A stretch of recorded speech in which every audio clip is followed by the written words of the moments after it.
আসসালামু আলাইকুম এভরিওয়ান। আশা করি সকলে ভালো আছেন। আজকে আমি চলে এসেছি একটা নতুন রেসিপি নিয়ে। আশা করছি সবার কাছে ভালো লাগবে। তো চলুন শুরু করা যাক। আজকে আমি তৈরি করে দেখাবো অরেঞ্জ ফ্লেভারের একটি কেক। প্রথমেই আমি ব্লেন্ডারের জারে নিয়ে নিচ্ছি 2টা ডিম। ডিমের সাথে আমি হাফ চিনি এবং হাফ কাপ তেল দিয়ে দিচ্ছি। তারপর কিছুক্ষণ ব্লেন্ড করে নিব। চিনিটা গলা পর্যন্ত আমি মূলত ব্লেন্ড করেছি। আপনারা চাইলে হ্যান্ড বিটার দিয়েও বিট করে নিতে পারেন। ভালো মতন ব্লেন্ড করা হয়ে গেলে আমি এখানে একটা বোলে নিয়ে নিচ্ছি মিশ্রণগুলোকে। মিশ্রণগুলো নেওয়ার পরে দেখুন আমার থিকনেসটা কেমন রয়েছে। তারপরে আমি এটার মধ্যে দিয়ে দিচ্ছি 1 কাপ ময়দা। আপনারা ময়দার পরিবর্তে আটাও ইউজ করতে পারেন, সমস্যা নেই। তারপর আমি এখানে দিয়ে দিচ্ছি 1 চামচ কর্নফ্লাওয়ার আর 1 চামচ বেকিং পাউডার। তারপর আমি এখানে দিয়ে দিচ্ছি স্বাদ মতো লবণ, দিয়ে দিচ্ছি 4 চামচের মতো গুঁড়া দুধ। তারপর আমি এই গুঁড়োগুলোকে ছেড়ে নিব ছালনিতে।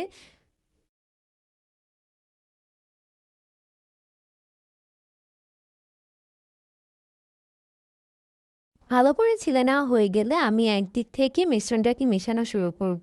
মেশানোর সময় একটা জিনিস মাথায় রাখবেন, ফোমটা যেন নষ্ট না হয়ে যায়, তার জন্য আমরা একদিক থেকে মিশাবো।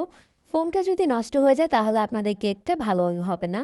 কেকের মধ্যে অরেঞ্জ ফ্লেভারের জন্য আমি এখানে ব্যবহার করেছি মালটার খোসা। মালটার খোসাটা গ্রেট করে নেওয়ার সময় একটা জিনিস মাথায় রাখবেন, যেন মালটার সাদা অংশটা না চলে আসে। তারপর আমি এখানে অ্যাড করে দিচ্ছি মালটার রস। মিশ্রণটাকে ভালো করে মিশিয়ে একটা কেকের মোল্ডের মধ্যে নিয়ে নেব। কেকের মোল্ডের মাপে একটা কাগজ বিছিয়ে তার উপর তেল ব্রাশ করে নিয়েছি। তারপর আমি এখানে দিয়ে দিচ্ছি সম্পূর্ণ মিশ্রণটা। মিশ্রণটাকে একটু উপর থেকে ঢালবেন যেন এটার ভিতরে কোনো ধরনের লাম্পস না থাকে। তারপর সামান্য ট্যাপ করে নেব।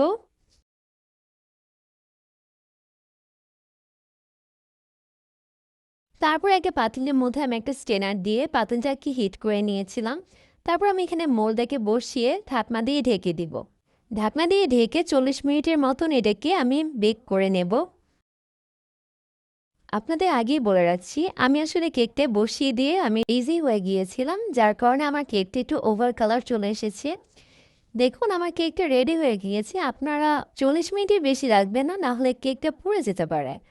পারফেক্ট মিশ্রণটা করতে পারলে এবং পারফেক্টলি টাইম নিয়ে বেক করতে পারলে আপনাদের কেকটা পারফেক্ট হবে। এবং দেখুন আমার কেকটা কিন্তু তারপর অনেক স্পঞ্জি হয়েছে। Thank you for watching. আল্লাহ হাফেজ।